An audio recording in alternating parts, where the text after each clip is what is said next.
जो काम करना है वो कर लेते हैं।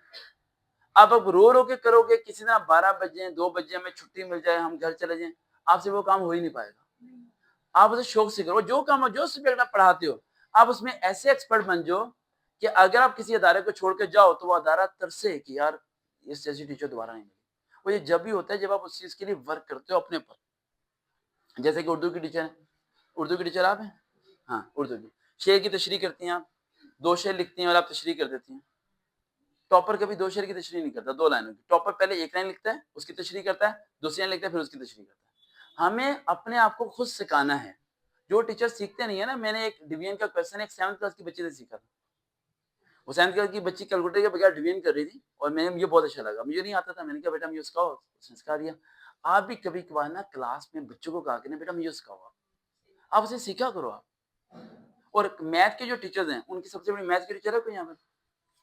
उनकी सबसे मिस्टेक ये होती है। करते, अच्छा यहाँ बेटा यहाँ से आपने एलसीएम लेके ना A square B square plus 2ab answer निकालना है। यहाँ से आप कर लेंगे ना? सर हम कर लेंगे। ओके, कर लेंगे नहीं, आपने कर देना है। आप जिस क्वेश्चन के आगे कहते हैं ना, आप कर लेंगे, वो कभी भी नहीं होता उनसे। जो चीज मैथ वाले टीचर शुरू करें वो खत्म करें। एक आसान कराएं फिर एक मुश्किल कराएं। और बच्चों को जब आपने कहना है ना घर से ये करके आना है, फॉर एग्जाम्पल अगले दिन आप टेस्ट ले लें चैप्टर 4 का, चैप्टर 4 का आपने टेस्ट लिया, चैप्टर 4 आप पढ़ा चुके हैं पहले ही।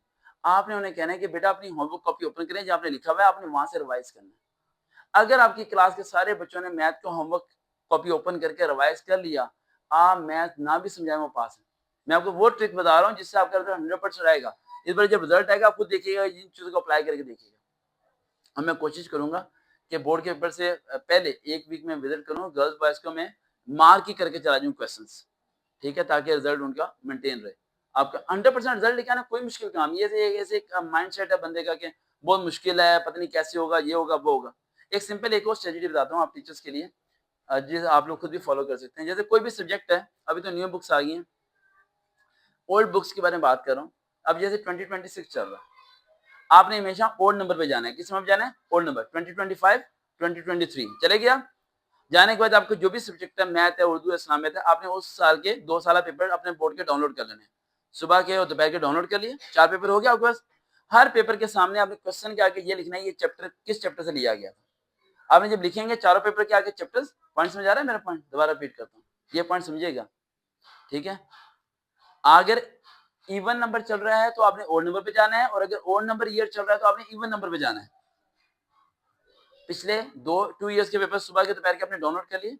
डाउनलोड करने के बाद आपने हर क्वेश्चन के आगे लिखना है page number, sorry chapter number, ये इस चैप्टर से लिया गया। उन चारों पेजेस में से, पेपर में से जो चैप्टर सबसे ज्यादा रिपीट हो रहा है वो कम से कम 3 या 4 चैप्टर होंगे, वो साइड पे लिख देने हैं। कल सबसे निकम्मे बच्चों को वही चैप्टर कराइएगा, बस पास है। फेल नहीं होता वो, फेल कभी भी नहीं होगा वो, और वही आएगा। ये चीजें मैं खुद करता हूँ। ये मैं अभी कल टेस्ट है एनटीएस का, जिसमें नस्ट कॉमसेट इन सब 60 यूनिवर्सिटीज का टेस्ट है, जिसकी मैं तैयारी सुबह 7 बजे से करा रहा था और 9:30 पे तैयारी करवा के मैं 10 बजे यहाँ पहुंचा, ठीक है। और वो नेक्स्ट का टेस्ट है और उसकी मैं सारी तैयारी करवा के मैं बच्चों एनालिटिकल्स ये सब चीजें, इनके पीछे ये नहीं है कि मैं ऐसे करता हूँ, मैं पूरी रात पूरा दिन। मैंने क्या बताया अभी उन्हें कि सीएसएस की 49 प्लस बुक्स हैं, जिसके अंदर 6 कंपल्सरी और इलेक्टिव बुक्स के अंदर ब्रांचेज है। फिजिक्स अलग है, केमिस्ट्री अलग है, मैथमेटिकल अप्लाइड मैथमेटिकल अलग है, दूसरी अलग है बुक्स 49। वो मुझे 1.5 साल लगा, 1.5 साल लगा किताबें याद करने के लिए, समझने के। मैं हर बुक्स को स्टडी करता हूँ, पढ़ता हूँ, सब चीजें करता हूँ, फिर जाके मैं अगले को पढ़ाता हूँ। अगर आपको खुद को नहीं आता है ना, आपको नहीं करा सकते। हाँ, और खुद को कराने का फायदा क्या है? आपकी सैलरी बढ़नी शुरू हो जाती है, आपकी वर्थ बढ़नी शुरू हो जाती है। नहीं बढ़ती है, वो जो लास्ट वाली कह रही है नहीं बढ़ती, कैसे होती है, कैसे बढ़ती है? देखिए मेरी बात सुनिए, आपकी वो जब बढ़ती है जब आप यूनिकनेस में आ जाए। किसमें आ जाए? यूनिकनेस में आना है। फॉर एग्जाम्पल मैं एक छोटा सा पॉइंट डिस्कस कर लेता हूँ। Math, MATH math, math stand for क्या होता है? एनीवन कोई बताएगा?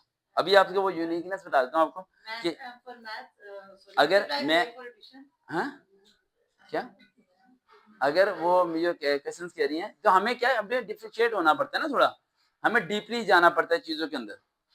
अगर आप चाहते हैं कि आपकी सैलरी बढ़े और आपके सब्जेक्ट में स्पेशलिस्ट बनना है, तो आपको स्पेशलिस्ट बनने के लिए आपको यूनिक होना है सबसे पहली बात। अगर आप बाकियों की तरह बिल्कुल सेम है तो फिर आपकी सैलरी कभी भी नहीं बढ़ेगी। और ना ही आप एरिया चेंज कर सकते हैं, ना स्कूल चेंज, ना आपकी रेपुटेशन हाई हो सकती है। अगर आप चाहते हैं कि ऑस्ट्रेलिया, अमेरिका के बच्चे आपको फ़ोन करके और आपसे पढ़ने की कोशिश करें और आपसे रिक्वेस्ट करें आप पढ़ाएँ उन्हें और आप चूज़ करें मैंने किसे पढ़ाना है, तो उसके लिए आपके कैपेबल उस लेवल तक पहुँचना ज़रूरी है। उसके लिए स्ट्रगल करनी है, रातों को जागना है, दिन में पढ़ना है, मेहनत करनी है, नोट्स बनाने हैं, सेल्फ नोट्स बनाने हैं, फिर जाके कहीं आप उस चीज़ को कर पाते हैं। अब क्लासेज़ में 2-3 पॉइंट्स से पहले आ जाऊँ, उन्हें कवर कर दूँ, फिर इस चीज़ को कवर कर दूँगा। मैथ का बता देता हूँ आपको। लास्ट में याद दिलाइएगा, बता दूँगा। 2-3 पॉइंट में ज़रा बताना चाह रहा हूँ आपको। सबसे पहला पॉइंट एमसीक्यूज़। आपको